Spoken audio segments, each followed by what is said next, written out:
A French warplane has destroyed a Libyan plane which had been flying in breach of the UN no-fly zone.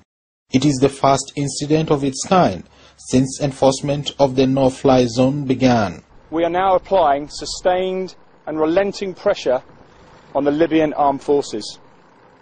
Their air force no longer exists as a fighting force, and its integrated air defence system and command and control networks are severely degraded to the point that we can operate over his airspace with impunity.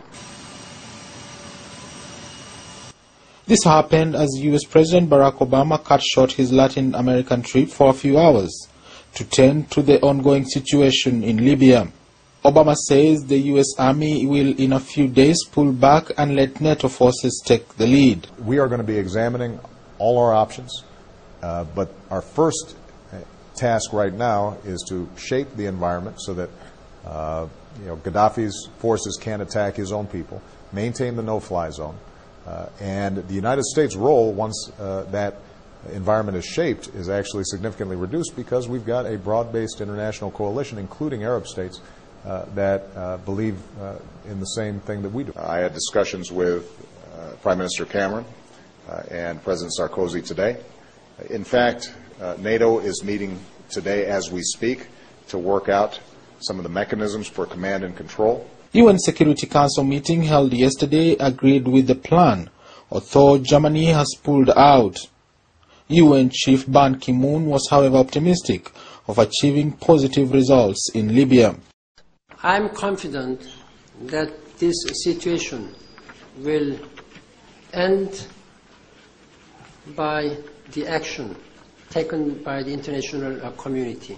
The Security Council Resolution 1973 was adopted by determined will of whole international community.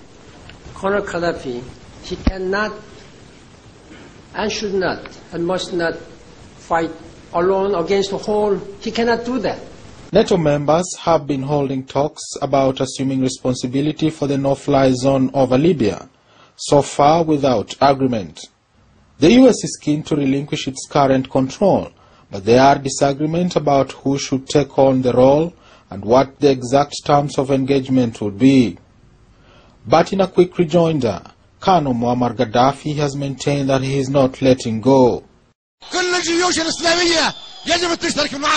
All the Muslim armies have to take part in this battle against the Crusaders. There are protests all over the world in support of you, in Asia, in Africa, in America, in Europe. Their people are against their own leaders. We will win. We will be victorious in this historical battle.